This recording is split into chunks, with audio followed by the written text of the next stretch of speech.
से इस तरह की अनैतिक कामों को आप न जोड़े, क्योंकि आपके प्रति हम सब विश्वास करते हैं। आप लोग बीच में रहकर जो सही है, सही को सही बोलना चाहिए, और जो गलत कर रहा है, गलत करने वालों के खिलाफ एक्शन लेना चाहिए। मैं यही आपसे उम्मीद रखता हूँ। बड़े बड़े चरण साइमन और वाई के बाद की प्रॉब्लम निभावे है के बाला द राज्य निभावे आईपीए तीन कंफ्रू तीन जो तीव्र हास्ते वो खमुल लो फाई तो नहीं भारतीय जनता पार्टी आदरणीय जो सभापति श्री जेपी नड्डा जी से मैं कई बार मुलाकात कर चुका हूं। उनके समक्ष अपनी मांगों को लेकर ज्ञापन भी सौंप चुका हूं। उस समय हमें ये कहा जाता है, आश्वासन दिया जाता है कि हम भी पहाड़ का रहने वाला पहाड़ी हूं और आप सभी पहाड़ी है।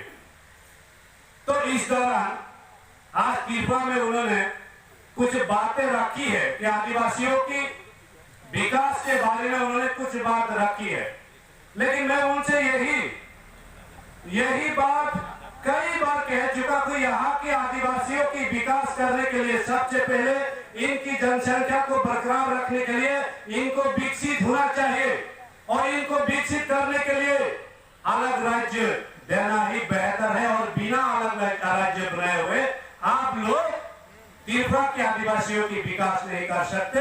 और आदिवासियों के प्रति जो शोषण हो रहा है, कई तरह के आदिवासी महिला के ऊपर अत्याचार होता है। आपने देखा परसों ही ये हमारे कमालपुर जाने के रास्ते में आते हैं जो त्रिपुरा जाति के गांव है।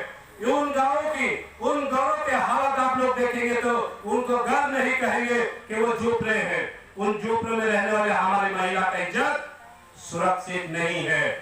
कई ऐसे लोग ड्राइवर लोग चले जाते हैं, उनको अकेले में मौका मिलकर उनके साथ सामूहिक बलात्कार किया जाता है। और उन बलात्कारियों के खिलाफ जब हमारे समाज के लोग, यहाँ की जो इंटेलेक्चुअल लोग रास्ते पर उतरते हैं तो उन लोगों को गलत ठहराया जाता है। हमने देखा ये हाल जो बाजार लगते हैं, उस बाजार में हमारे की प्रजातियों को चुन चुन कर मारा गया है, पीटा गया है।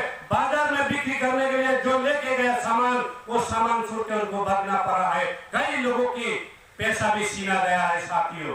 तो इसमें इस तरह की कार्यों में जो हमने पुलिस की जो भूमिका देखी है और कुछ राजनीतिक घटनाओं में जो पुलिस की भूमिका हमने देखी है, उसमें दिन और रात का अंतर होता है। तो हम लोग यही चाहते हैं कि पुलिस पर हमारी विश्वास हमेशा बनाए रखने के लिए पुलिस को भी इस तरह की काम करना चाहिए।